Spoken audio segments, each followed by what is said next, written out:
It started 45 years ago. I would not want to give up a day of being here. Oh, it's a piece of luck and a piece of dream, yeah. Whatever is the news of the day, that's how the show goes. We are constantly changing. It's constantly evolving. We make it new every time. This is backstage. This is it. Not a huge palace. Not Versailles. No. We're like a well-oiled machine with a lot of moving parts. We're a very tight-knit, wonderfully dysfunctional, crazy, weird family.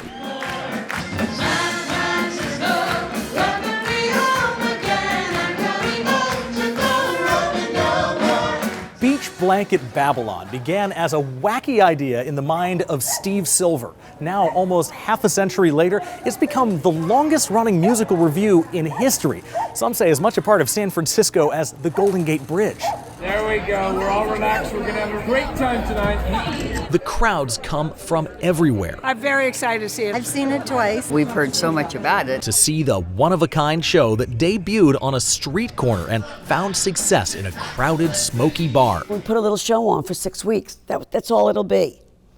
That was 45 years ago. Jo Schumann Silver is the show's producer. She was also Steve Silver's wife until the AIDS epidemic claimed his life at the age of 51. Did you fall in love with Steve by falling in love with his art?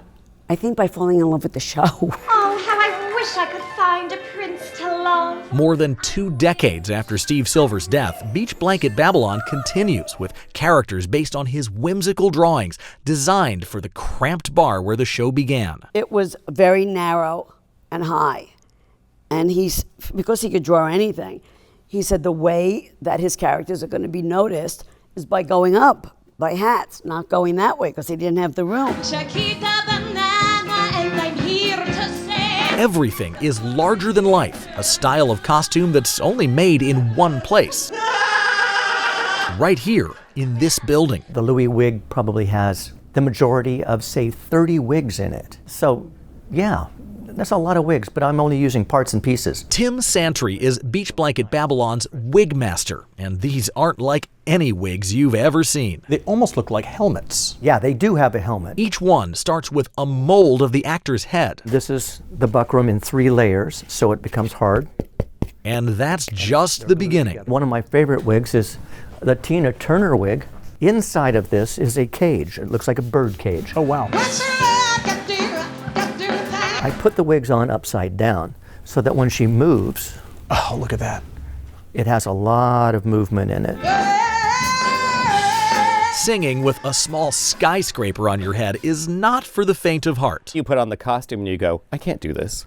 I can't sing. I can't sing in all this. Sang with that on? Fortunately, the cast has a lot of practice. I actually auditioned for Beach Blanket back in woohoo! 33 years later, Renee Lubin's worn a lot of hats. This is my hippie wig. I actually balanced this piece on my head. Wow. Let the sun shine. It's a wig so huge it needs moving parts. There's a trap door in the back so I can open it up and get inside and work on it. You literally have to have a maintenance access panel. Yeah. And she wears it for just under 2 minutes. I have about 14 different costume changes. In the course of an hour and a half, the audience sees well over 100 characters. Whoopee! And if you think it moves fast out here, Just as it's choreographed on stage, it's choreographed backstage. costumes hang in every nook and cranny, and every change is perfectly scripted. We just grab it, go around the corner, and we're on. Kurt Branham left a career in accounting to do this full-time 25 years ago. Welcome to Gay Perry.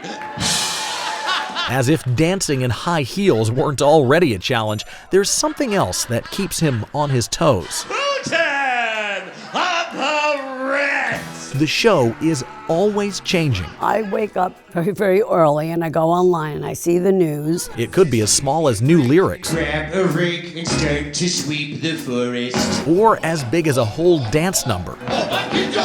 And we're able to get a news story in that night. That's how great our people are. But nothing is set in stone. We wait for the audience to tell us if the bit works. And that's the scariest part, because we've all gone out there and died. It's true, I am 60. You'll notice that empty chair in the balcony.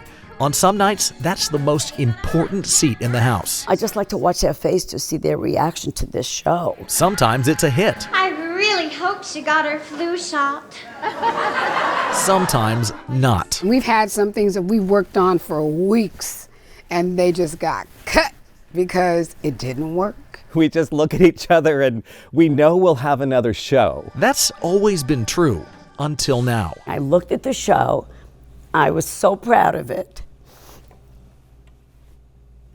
And I just felt this is time. To go out on top?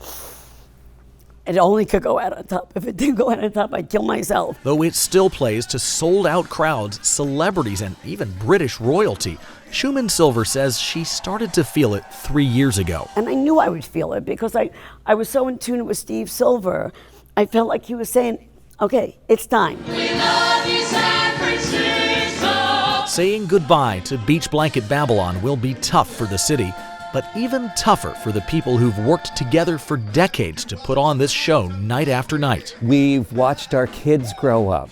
We have dinner together almost before every show. We have this bond that's going to be the hardest thing to leave is my friends. Most of my working career has been here. It'd be really tough not to see some of these people every day. And you make me feel. For Schumann Silver, that's the saddest part. I don't want to talk about it. I'll stop crying, but I just think I did what I thought was right. So as the world outside continues to change, the performers of Beach Blanket Babylon will change into their costumes one last time on New Year's Eve. It's been the greatest job of my life. Beach Blanket gave me wings. Then they'll hang up their enormous hats, ready to face an ever-changing city's next chapter. I always think change is good. It's San Francisco. It's going to always be fabulous.